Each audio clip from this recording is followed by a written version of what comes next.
24 घंटे में 3,689 लोगों की मृत्यु। अभी 33 लाख केस हैं। एक दिन में कोरोना के 3,92,000 केस बढ़ रहे हैं। 4-4 लाख केस रोज बढ़ रहे हैं।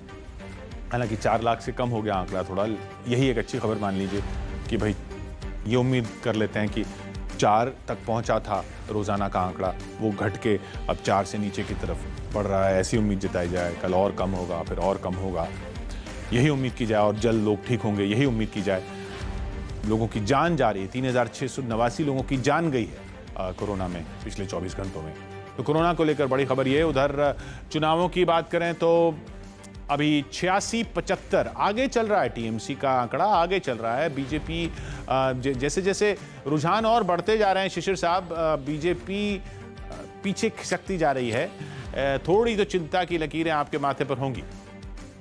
नहीं जी किशोर जी, बिल्कुल कोई चिंता नहीं है।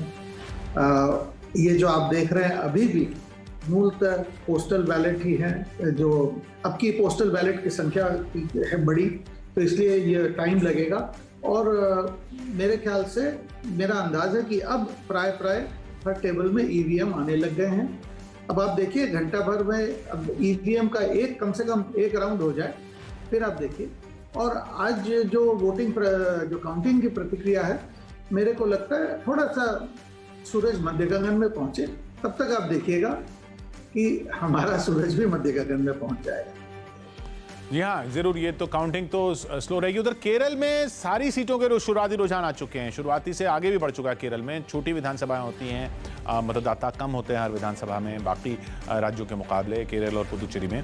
तो केरल में 140 के 140 रुझान आ चुके हैं और लेफ्ट गठबंधन जो है अपनी सरकार फिर से बनाने जा रहा है। ये रुझानों में दिख रहा है। केरल के अभी 140 के जो रुझान है उनमें 89 में लेफ्ट गठबंधन आगे और कांग्रेस गठबंधन सिर्फ 47 में आगे। 89-47 ये आंकड़ा चल रहा है। 89-47 यानी बहुत मुश्किल कांग्रेस के लिए रुझानों में इसको अब पलटना।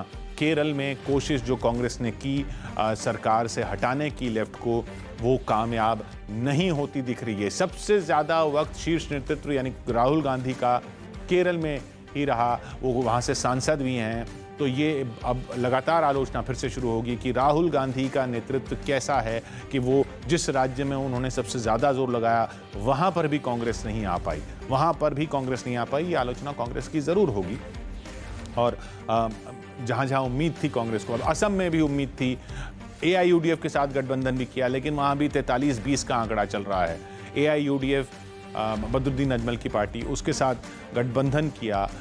वोट परसेंटेज अगर आप देखते पिछली बार का, वो मैथमेटिक भी नहीं जुड़ा और वहाँ पर भी वो सत्ता से हटाने में बीजेपी को कामयाब नहीं है कांग्रेस पर विश्वास असम की जनता नहीं कर रही, कांग्रेस पर भरोसा केरल की जनता नहीं कर रही। पुदुचेरी में जहां कांग्रेस की सरकार थी वहां पर भी NR कांग्रेस और बीजेपी गठबंधन जो है वो आगे चल रहा है रुझानों में। हालांकि वहां कांटे की टक्कर है, सिर्फ 7-6 है, लेकिन वो वहां पर भी तो सत्ता में थी कांग्रेस। तो कांग्रेस के लिए कहीं से अच्छी खबर नहीं है। तमिलनाडु में ज़रूर MK स्टालिन के साथ वो हैं गठबंधन में, और वहाँ वो जीत का श्रेय जो है वो MK स्टालिन को ही जाएगा, क्योंकि सीटें भी बहुत कम कर दी थी कांग्रेस की लड़ने के लिए। MK स्टालिन ने वहाँ पर तमिलनाडु में जितनी सीटें कांग्रेस मांग रही थी नहीं दी थी, 25 सीटों पर ही लड़ रही है। लेकिन वहाँ गठबंधन के नाम पर बहुत ही जूनियर पार्टनर के तरीके से ज़रूर सत्ता में आ सकती है कांग्रेस तमिलनाडु में। बाकी कहीं से कांग्रेस के लिए अच्छी खबर नहीं है। कांग्रेस का गठबंधन CPM के साथ, लेफ्ट के साथ जो रहा, ISF के साथ जो रहा बंगाल में, वो भी सिर्फ एक ही सीट पर आगे है और वो भी CPM ही है जो आगे है। कांग्रेस वहाँ किसी सीट पर अभी आगे नहीं चल रही है। 174 के रुझान आ चुके हैं, एक भी सीट पर कांग्रेस आगे नहीं चल रही, एक भी सीट पर। ये गठबंधन की जो एक सीट जो दिख रही है आपको ऊपर की टैली में, वो CPM की है। 96-76 ये फासला बढ़ता जा रहा है शिशिर बाजोरिया साहब।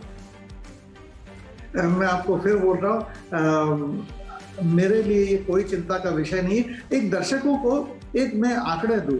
आज ये कोविड के परिस्थिति के कारण जो यहाँ पर मतगणना का रखा गया है, 25 से अधिक राउंड में, प्राय 79 विधानसभा में 25 से अधिक राउंड में मतगणना होगा, जबकि एक केंद्र है जहाँ की 32 राउंड होगा। इससे मैं ये इसलिए आपको बोल रहा हूँ, इससे आप अंदाज लगाइए कि इस बार कितना लंबा खींचेगा।